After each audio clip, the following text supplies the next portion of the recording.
Paul sat across from someone who seemed to care. Not a salesperson, a financial advisor. That's what the card said. The conversation felt different, professional, like someone was finally taking Paul's future seriously. They talked about protection, about family, about what happens if something goes wrong. Paul nodded along. This made sense. This was responsible. Then the advisor mentioned something Paul hadn't considered. Universal life insurance. Not just coverage. Coverage plus investment. Protection that builds wealth. Insurance that grows. Paul didn't know that was possible. It sounded sophisticated, like something successful people do. So Paul signed $300 a month for the rest of his life, and Paul felt good about it for about 6 months. The advisor had a chart. They always have a chart. On one side, term life insurance. Cheap, simple, temporary, just coverage. On the other side, universal life. Permanent, flexible, builds cash value. The advisor didn't say term was bad. They said it was incomplete. You're renting instead of owning. That line stuck with Paul. Renting felt wasteful. Owning felt smart. Paul didn't want to throw money away. He wanted to build something. The advisor nodded. Exactly. With universal life, your premiums don't disappear. They accumulate. Tax-deferred growth. You're building an asset. An asset. Paul liked that word. And when you're older, you can borrow against it, or let it grow, or pass it on. It's flexible. Flexible sounded good too. Paul's life might change. Nice to have options.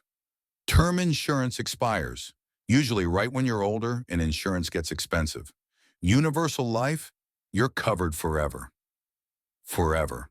That was the word that sealed it. Paul didn't want to worry about this again in 20 years. He wanted it handled, permanently. So Paul signed, because the alternative sounded incomplete, and incomplete sounded risky.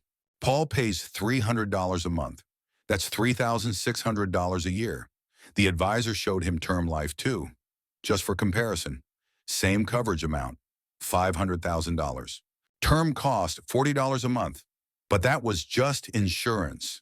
No growth, no investment component, no cash value. Paul thought about the difference. $300 versus $40, $260 more per month.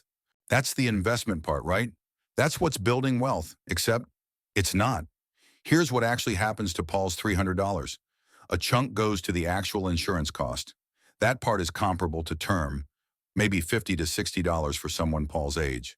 Then fees, administrative fees, mortality and expense charges, cost of insurance charges, surrender charges if Paul tries to leave early, commission for the advisor, usually front-loaded. First year, most of Paul's premium goes to the person who sold it. Very little actually goes into the investment. Maybe $100 of Paul's $300 reaches the cash value account in year one. Sometimes less. By year two, it improves. But the fees never stop. Every year, Paul is paying for the insurance itself, the management of the cash value, the structure that holds it together, the company's profit margin, the flexibility he might never use. And the cash value, it grows. Slowly, very slowly, usually 2 to 4% annually. After fees, after costs, after everything is taken out. Paul could get that in a savings account. Without locking up $3,600 a year, without surrender penalties, without complexity. But Paul didn't know that when he signed. He just knew it was insurance plus investment. And that sounded better than just insurance. Term life insurance is boring. Deliberately boring. You pay, you're covered. If you die, your family gets money. If you don't die, the insurance company keeps your premiums. That's it. No wealth building, no cash value, no borrowing against it later, nothing fancy. Paul pays $40 a month for a 20-year term policy. $500,000 in coverage, same as the universal life, but $260 cheaper every month. Over 20 years, Paul pays $9,600 for $500,000 in coverage. With universal life, Paul pays $72,000 over those same 20 years, and his cash value, after fees, after costs, after everything, maybe $25,000 if he's lucky, if the market cooperates, if the projections hold. So Paul spent $72,000 to get $25,000 in cash value, plus coverage. Or Paul could have spent $9,600 on term and invested the other $62,400 himself in an index fund at 7% average annual return. That $62,400 becomes $135,000, more than 5 times the cash value. And Paul owns it outright. No fees, no surrender charges, no restrictions, just money, growing, accessible, actually his.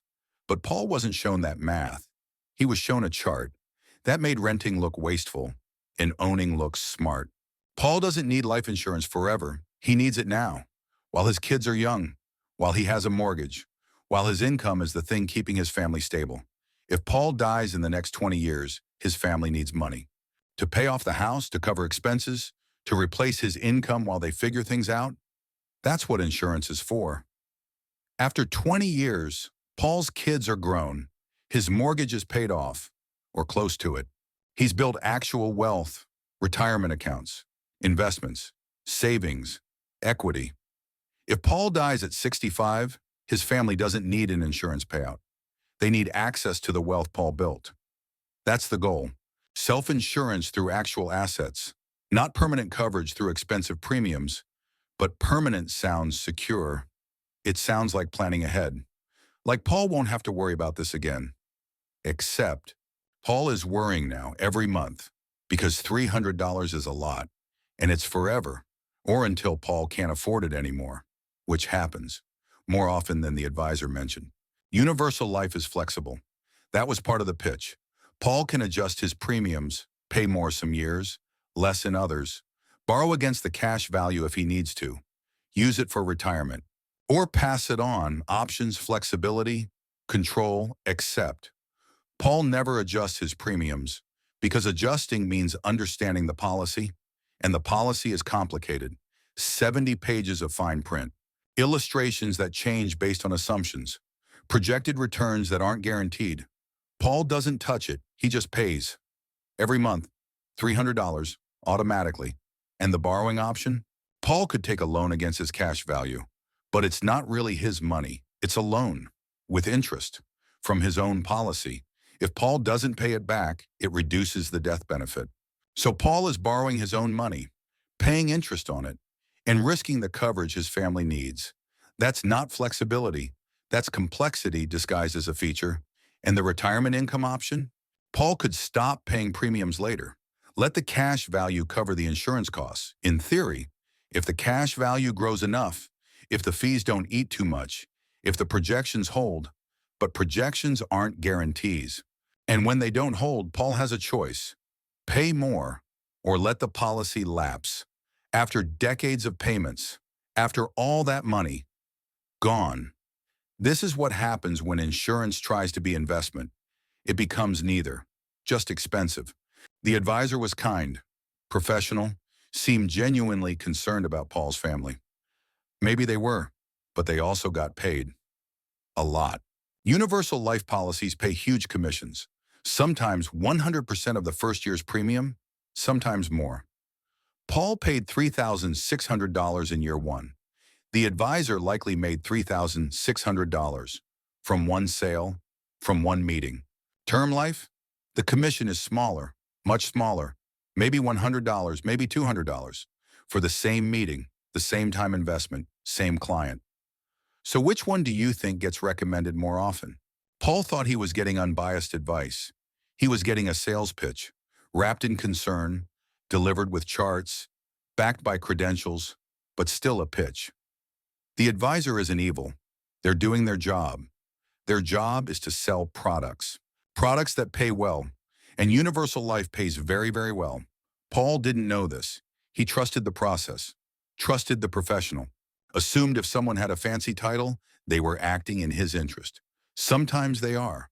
Often they're acting in their own. And Paul signed the paperwork. Paul's been paying for 8 years now, $300 a month, every month, $28,800 total. His cash value is around $12,000. Maybe. The statements are confusing. Then Paul loses his job, not fired, laid off. Happens.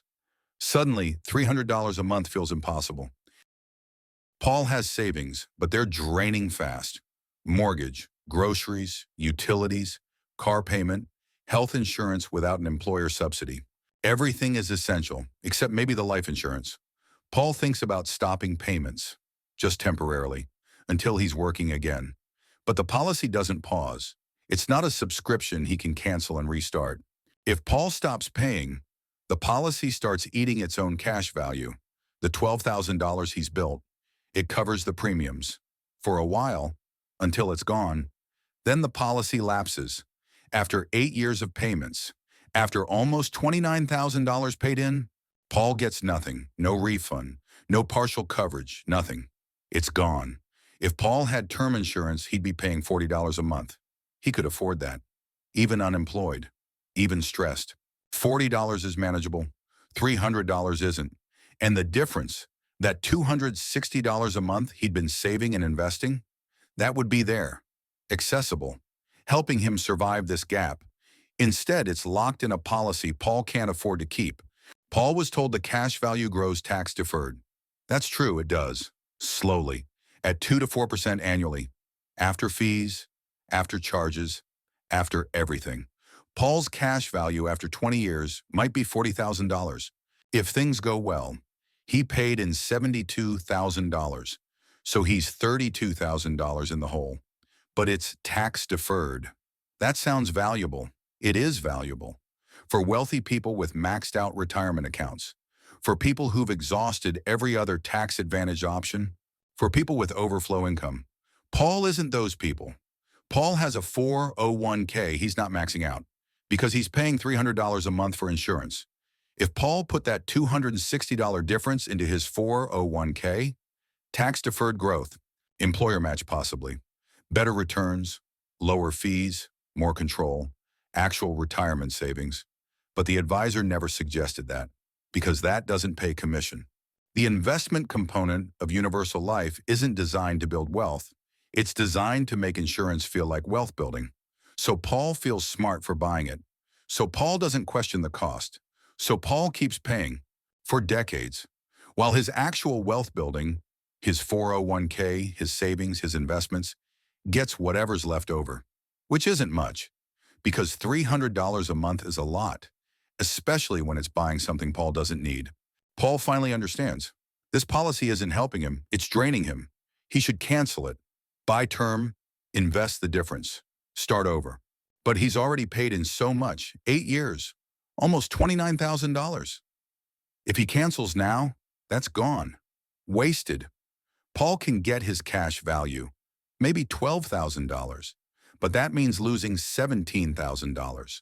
That feels impossible, like admitting defeat, like throwing away money. So Paul keeps paying, not because it's smart, because stopping feels worse. This is the trap. The longer Paul pays, the harder it is to walk away. Every month is another $300 invested in a bad decision. But quitting means admitting all the previous months were wasted. And Paul can't do that. So he pays, and the hole gets deeper. Every year, Paul is further behind where he'd be with term. Every year, the opportunity cost grows. Every year, canceling makes more sense. And every year, it feels more impossible. Because Paul isn't just losing money. He's losing time. And time is the one thing investing needs most. Paul knows this. He just can't act on it. Let's be clear about what Paul actually bought. Universal life, 20 years. Premiums paid, $72,000. Cash value, $40,000, maybe. Death benefit, $500,000. Net cost, $32,000 for coverage plus $40,000 accessible. Term life, 20 years. Premiums paid, $9,600. Cash value, $0. Death benefit, $500,000. Difference invested, $62,000. $400 grows to $135,000 at 7%. After 20 years, Universal Life leaves Paul with $40,000 in cash value, maybe. Term plus investing leaves Paul with $135,000 in actual investments. Plus his coverage was identical the entire time. The difference is $95,000, nearly 6 figures. That's not small. That's not a rounding error. That's real wealth Paul didn't build. because he bought insurance that pretended to be investment and did neither well. Paul wanted to be responsible. He wanted to protect his family and build wealth. He tried to do both with one product and ended up doing neither effectively. Insurance should be insurance: cheap, boring, effective.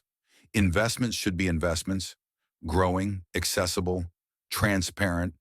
Mixing them doesn't create efficiency, it creates profit for someone, not Paul.